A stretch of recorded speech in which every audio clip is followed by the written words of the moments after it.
Good afternoon sir, कैसे हैं आप? बहुत बढ़िया जी। तो इतनी दूर से आए हैं आप दिल्ली से और इस गांव में, तो कैसा आपको फील हो रहा है यहाँ पर? पहली बात तो आपने गांव के अंदर एक इंटरनेशनल सेंटर बना रखा है। जी सर। बेसिकली ये जो गुरुकुल नाम हमने रखा है इस इवेंट का, और हम स्कूल के लिए भी बोल रहे हैं, जो डैडीज इंटरनेशनल स्कूल है ये भी अपने आप में गुरुकुल है। बिल्कुल। बिकॉज मैंने और किसी स्कूल के अंदर बच्चों को इस तरीके की फाइनेंशियल एजुकेशन लेते हुए नहीं देखा।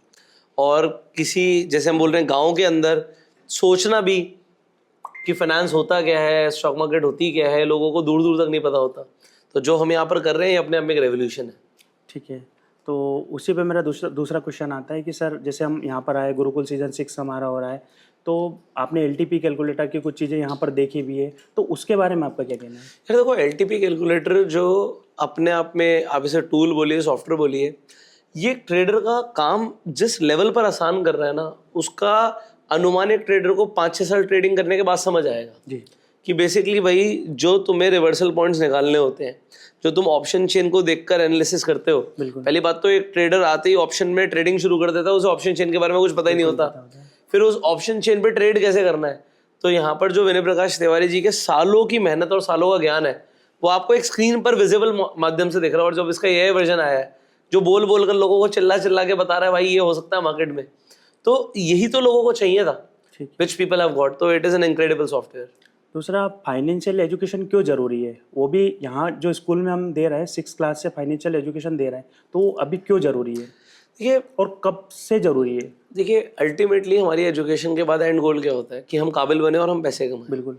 चाहे हम जॉब करें या कुछ भी काम करें, हम पैसे कमाएं।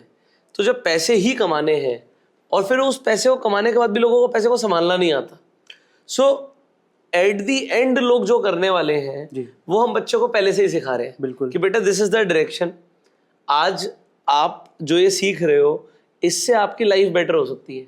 सो फाइनेंशियल एजुकेशन जैसे एक बच्चे को समझ आनी शुरू हो जाती है, मुझे लगता है कि 6 क्लास तक के बच्चे को समझ आने लग जाता है कि क्या सही है क्या गलत है, मेरा आगे क्या करियर बनेगा, तो उस लेवल से तो फाइनेंशियल एजुकेशन मस्ट हो जाती है। बिल्कुल। बट यहाँ पर तो अगर हम अपने एजुकेशन सिस्टम की बात करें, तो मैं अपनी एजुकेशन सिस्टम की बात करूँ तो कॉलेज पार हो गया था, ये नहीं पता था स्टॉक मार्केट क्या होती है। वो हमारी एज में तो ये बोल ही सकते हैं इसको। दूसरा, मैं पूछना चाहूँगा सर कि आप हमारे फॉलोअर को क्या बताना चाहेंगे, क्या बोलना चाहेंगे? वो फॉलोअर्स तो मेरे को लगता है पहले ही बहुत ज़्यादा खुश होंगे। अगर किसी ने फॉलो किया है तो वो तो आज धन्य होगा कि उसने फॉलो कर रखा है, बिकॉज उसे जो नॉलेज मिल रही है और रेगुलर बेसिस पे मार्केट को वो जो ट्रेड कर रहा है उसके ऊपर जो उसे एनालिसिस मिल रही है वो इनक्रेडिबल है। सो आपके जो फॉलोअर्स हैं वो बिल्कुल राइट डायरेक्शन में है। मैंने स्टेज पर भी ये बात बोली थी कि it is a game of discipline.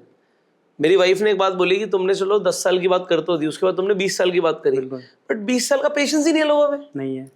20 सालों की कौन बात यहाँ पे सोच रहा है? यहाँ पे तो 2 महीने आगे की नहीं सोच रहा कोई। तो वो जो पेशेंस है ना, दैट इज द की। और वॉरेन बफे साहब ये बात बोलते हैं, stock market is the instrument to take money from impatient people and to give money to patient people. So जो पेशेंट है वो तो पैसे कमाने वाला है, और वहां पर आपके फॉलोअर्स अगर पेशेंटली उस चीज को फॉलो करने वाले हैं तो वो पैसे कमाने वाले हैं।